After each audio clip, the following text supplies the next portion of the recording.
Maqaba kan ilmaa kan hafuura qulqulluu waaqayyo tokko. Amiin amiin. Jaalatamtoota maatii waaqayyoo kan taatan waaqayyoon kan isin jaalatu isinis waaqayyo kan jaalattan maqaa waaqayyootiin akkam turtanii akkamii yoona eegdanii akkamiin sa'aatii kana eegdanii. Amiin. Amala isaatiin galateeffatamaa kan ta'e waaqa waaqotaa gooftaa gooftotaa mootii moototaa kan ta'e maqaan gooftaa keenya Yesuus Kiristoos kan ulfaatee fi kan kabajame nuuf haa ta'u. Maqaa isaa waamnee maqaa isheen dhiisnuti qulqulleetti qulqullummaan dubra dubrummaan fayyisaa addunyaa kan nuuf deesse maqaan haadha teenya qulqulleetti dubree maaramii kan ulfaattee fi kan kabajamte nuuf haa taatu. Akkasuma maqaan ergamootaa duuka bu'ootaa raajotaa wareegamtootaa akka hojii isaanii akka sadarkaa isaaniitti kan ulfaatanii fi kan kabajaman nuuf haa ta'an. Baga ayyaana abbaa keenya wareegamaa qulqulluu Giyoorgis itti isin ga'e. Egaa seenaa abbaa keenya qulqulluu Giyoorgis akka fedhaa fi eeyyama waaqayyootitti guyyaa kana kanatti waliin barannudha jechuudha. Egaa kan waliin ilaallu waa'ee abbaa keenya wareegamaa qulqulluu Giyoorgis kan waliin barannudha. Iccitii isaa waaqayyoon nuuf haa ibsu. Eebbi abbaa keenya wareegamaa qulqulluu Giyoorgis waliin haa ta'u.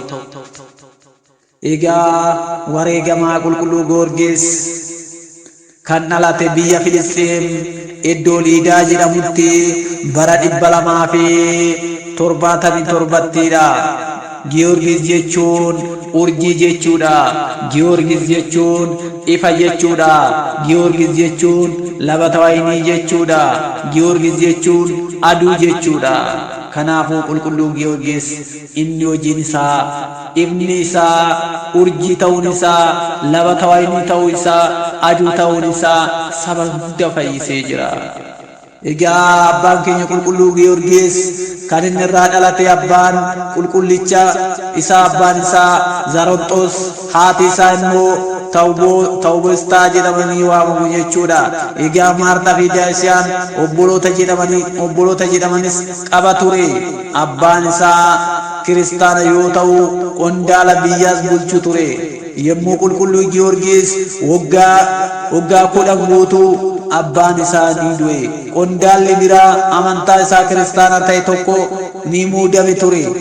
Erga abbaan isaa du'e boodas qondaaltichi kun Giyoorgis mana isaatti fudhatee ni guddise. Innis yeroo sanatti wanta dargaggeessi tokko raawwatu waan akka guluffii fardaa darbannaa eeboo waan hundumaa barate nama jabaa ture. Diinni isaas kan jala hin dhaabbanne inni loltuu Kiristoos isiniif dhufeera jennaan hundumtuu ni bittinneeffamu yookiin immoo ni sodaatu ture jechuudha yeroo san. Qondaalli sunis Giyoorgis waggaa 20 yommuu guutu micayyoo isaa umuriidhaan waggaa 15 taate kaadhimamee fi fuudhee akka waliin jiraatu biyya isaas akka bulchu barbaade ture. Innis waan hunda qopheesse fi walitti fuudhuuf osoo jedhu fedhii waaqayyoo waan keessa hin turreef qondaaltichi du'ee ni boqate.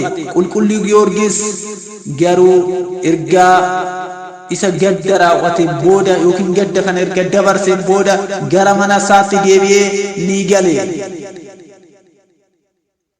Iddoo Beeruut Yaarikoo maddiitti kan argamtu dallaa bal'aa kan qabdu gurri ishee ol ka'aa namoonni biyya sanii Jawwee Daraagoon jedhamutti bulaa turan warri biyya sanii jechuudha. Egaa Daraagoon kunis kan simbira koola 2 kan qabu akka re'ee areeda kan qabu akka leencaa irree jabaa kan qabu akka saqaaqalii mormi isaa kan dheeraa ta'e yookiin immoo akka saatawwaa mormi isaa kan dheeraa ta'e bisa luxxee ta'e kan qabuu fi ilkaan isaa akka ilkaan naachaa kan dheeratuu fi kan baay'ee nama sodaachisu baay'ee nama hedduu fakkaata jechuudha. Egaa yoo beela'ee bineensota bishaan keessa jiran bishaan keessatti argaman hunda isaa kan nyaate kan barbadeessudha. Egaa warri biyya sanis ni sodaatan ture, baay'ee hollatan ture, isaanis akka waaqa isaaniitti ilaalan ture. Egaa ijoollee dubartii sanis gabaarraa fi yeroo isaan gara deeman hunda ni doorsisa ture. Warri biyyaas erga ijoollee dubartii isaanii dabareedhaan kennanii fi fixanii booda ni nyaata jechuudha. Egaa daraagoon kun yookiin immoo jawwichi kun namoota hunda isaa dubartoota hunda ta'e dabareen kennanii fi namoota nyaachaa ture jechuudha. Daraagoon yookiin immoo jawwichi kun. Egaa gara bulchaa biyya sanitti ni dhaqan. Egaa akkuma beektan ijoollee keenya kenninee fixneerraa.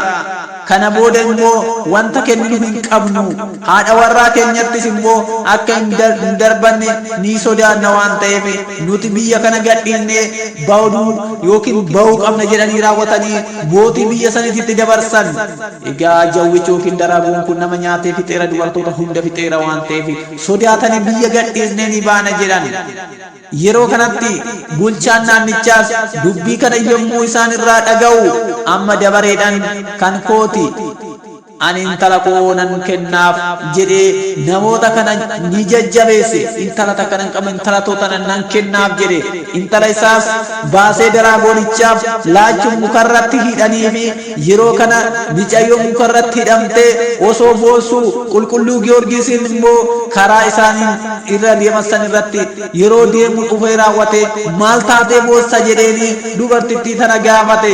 Isheenis seenaa jiru hundumaa qulqulluu Giyoorgisitti himte jechuudha.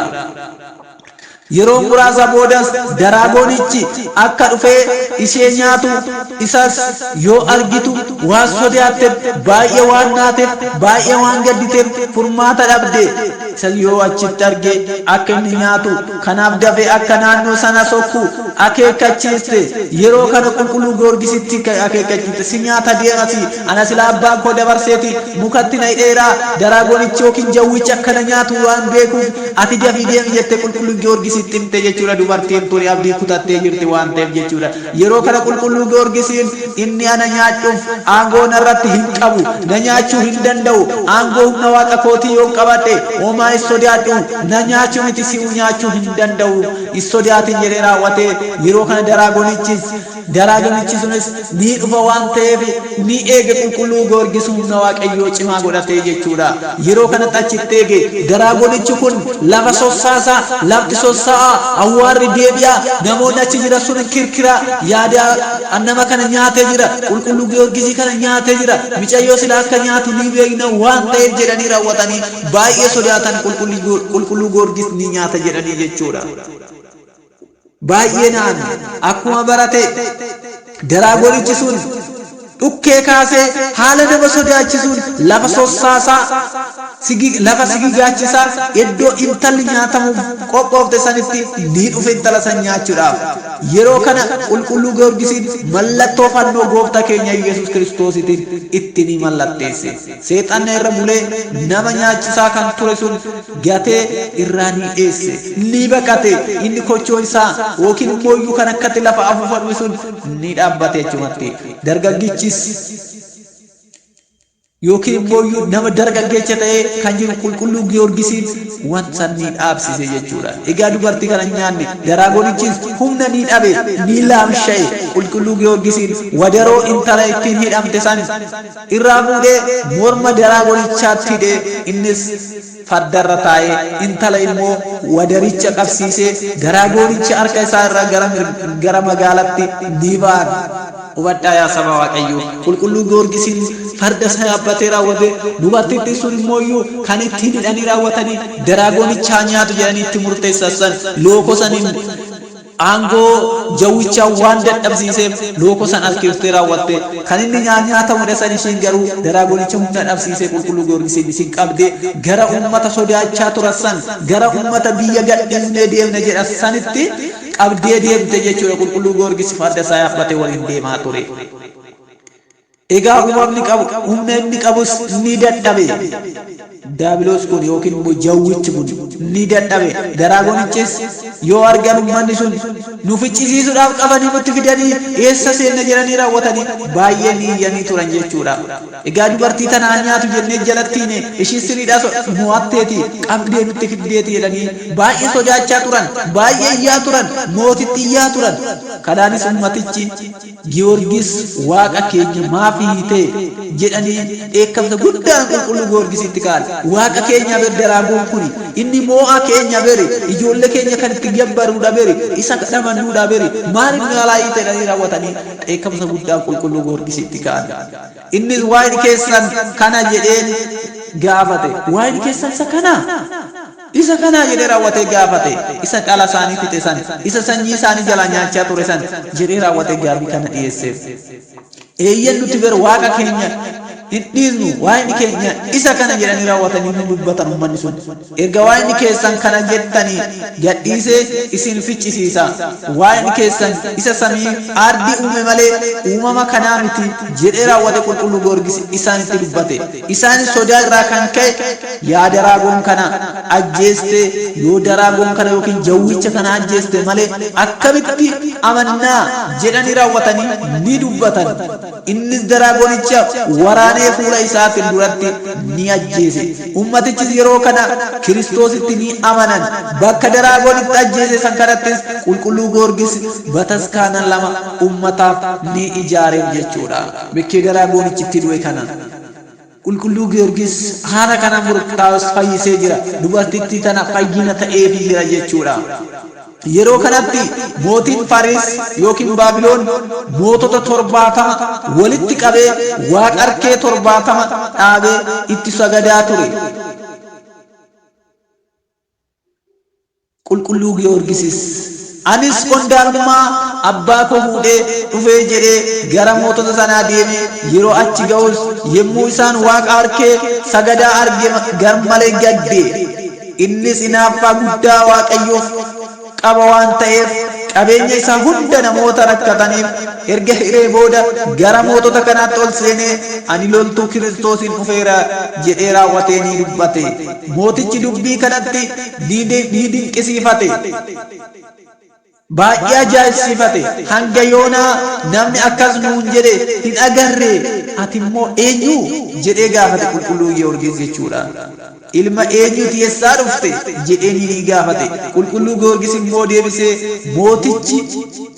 mootichaan ani ati tokkummaa maal qabnaa ani warra amaneedha jedheen. Mootichi waliinis kan turan abbaa isaa Zaraanxoos beeku waan turaniif kun ilma Zorofxoos qondaala diidaati jedhanii mootichatti ni himan jechuudha. Namoonni naannoo san jiran yookiin immoo isa duukaa jiran sun jechuudha.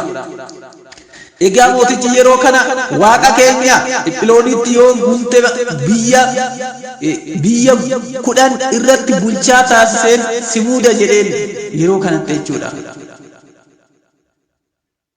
Biyya 10 irratti ni bulchita jedheen. Qulqulluu Giyoorgis garuu aangoon kee achitti si biratti yaa hafu jedhee deebisee fi mootichis aaree rakkinoota hedduu akka irraan ga'u ni taasise. Nafa isaas mummuruudhaan yookiin magaaliidhaan mummuruudhaan akka kukkutamu ni taasise. Kophaatti isa mummuruudhaan rakkoo addaa irraan geessise. Kophee sibiilaa kan luka namaa murus kaawwachiisee irra deemuudhaan rakkoo irraan geessise. Qulqulluu Giyoorgis foon nafa isaa irraa ni ciccite. Dhiigni isaa ni lola'e. Lafeen isaa ni caccabe. Waaqayyo immoo ergamaa isaa ergee fi isa ni fayyise. Irra deebi'ee mismaara 70 ni waraane. Ibiddaan ni gube. Mataa isaa ni buruqsan. Madooshaadhaan dha'uudhaan jechuudha. Garaa isaa irratti dhagaa hidhee akka inni lafarra gangalachiisanii akka inni rakkoo addaa irra ga'u ni taasisan. Gooftaan immoo nafa isaa qaqqabee ni fayyise. ammas wanta hamaa sitti dhufuuf jira maqaa kootiin yeroo sadi ni duuta afraffaa irratti ni boqatta qabsuura kee jabaadhu jedheeni mootichi Duudiyaanos jedhama jechuudha mootichi sun. Egaa Duudiyaanos kun fayyuun qulqulluu Giyoorgis argee garmalee ni rifate kan isarraa narraa ajjeese badhaasa warqee kana nan kennaaf jedhe raawwate mootichi Duudiyaanos kunis ni dubbate. Maaliif qulqulluu Giyoorgis irratti rakkoo hedduu gaggeessaa jira waan ta'eef jechuudha. Yeroo kana xaxuu Atinaasiyoos kan jedhamu tokko ani nan ajjeesaaf jedhe raawwatee ni dubbate. Summii nama kukkutee ajjeesu maqaa seexanoota hunda irratti waamee qulqulluu Giyoorgis ni obaase. Qulqulluu Giyoorgis garuu mallattoo fannoo gooftaa keenya Yesuus Kiristoos eebbifatee ni dhuge. Kanaafis wanti inni dhuge kuni maxxannee yookiin immoo isa miidhuu kan hin dandeenye nafa isaatti ta'e. Ni safeeffate yookiin ni kadhate.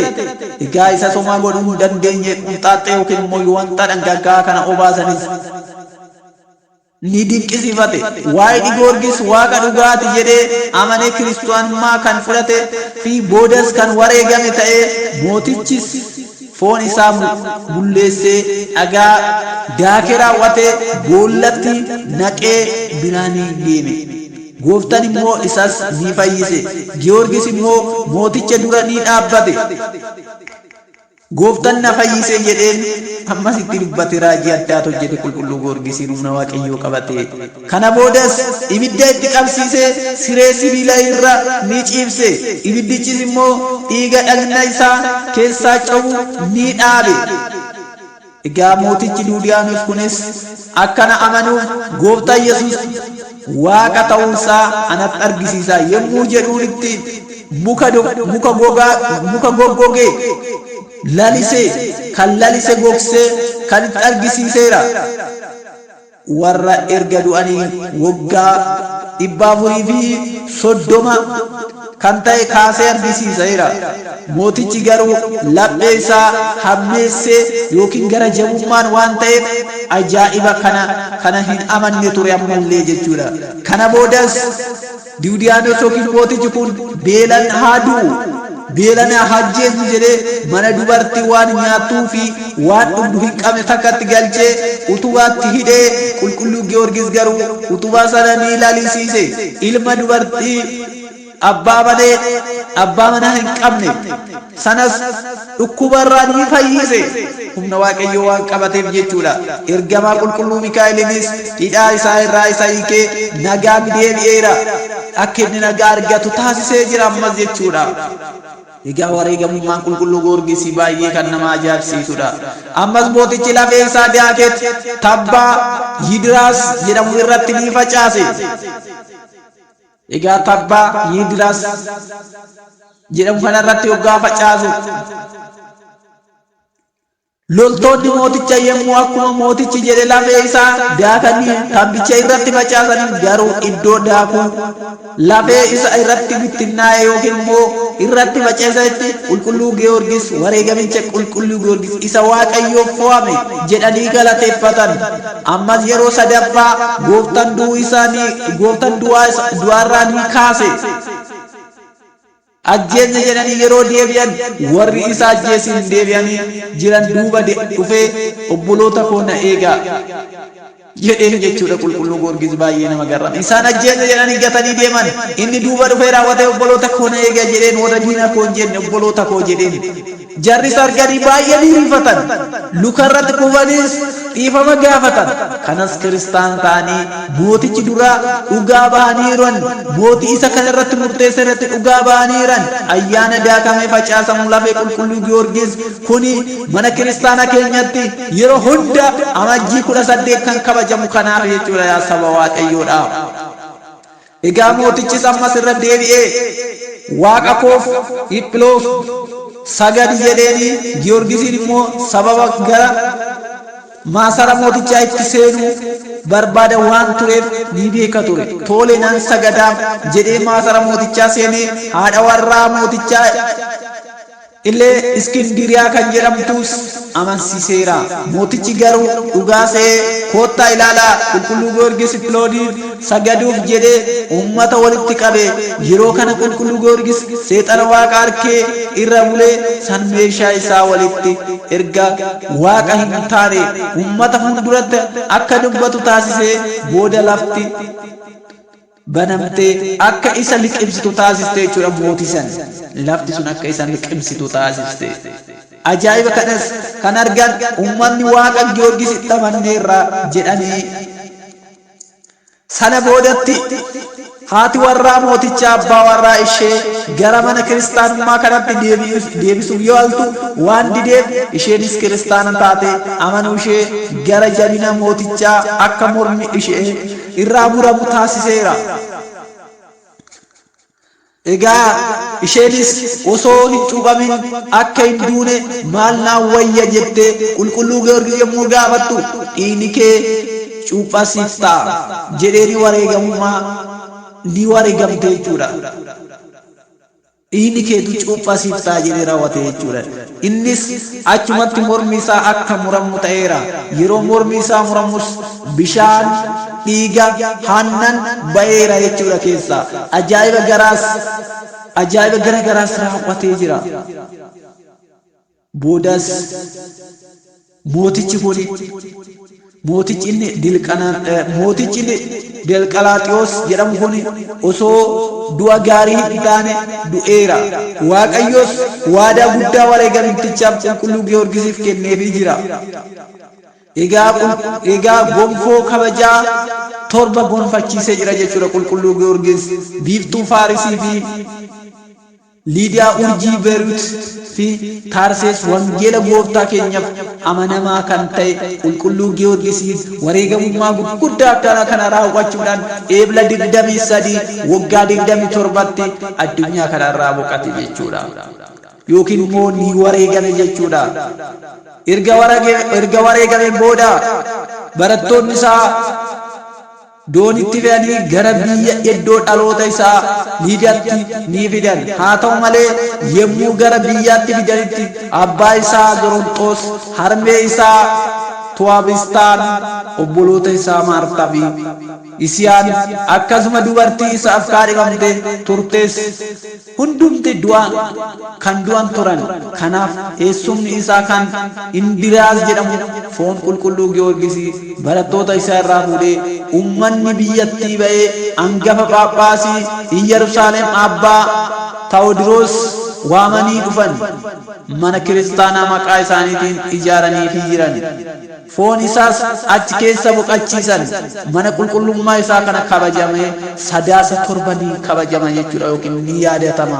Manni qulqullummaa qulqulluu Giyoorgisiin itti awwaalame yookiin reeffi isaa itti awwaalame sanitti achitti mana amantaa ijaaranii yeroo kana sadaasa 7 manni amantaa sun akka yaadannootti ni yaadatama jechuudha. Qulqulluu Giyoorgis manneen kiristaanaa Kaatolikii, Ortodoksii bahaa biyya Awurooppaa hedduu keessatti ni yaadatama.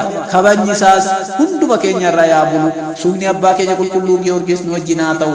Kakaasee kan na jalqabsiisee kan na xumursiisee galanni abbaadhaaf, galanni ilmaaf, galanni hafuura qulqulluudhaaf, galanni fannoo isaatiif, galanni deessoo haadha isaatiif, galanni ergamoota duukaa bu'oota wareegamtoota isaatiif yaa ta'u.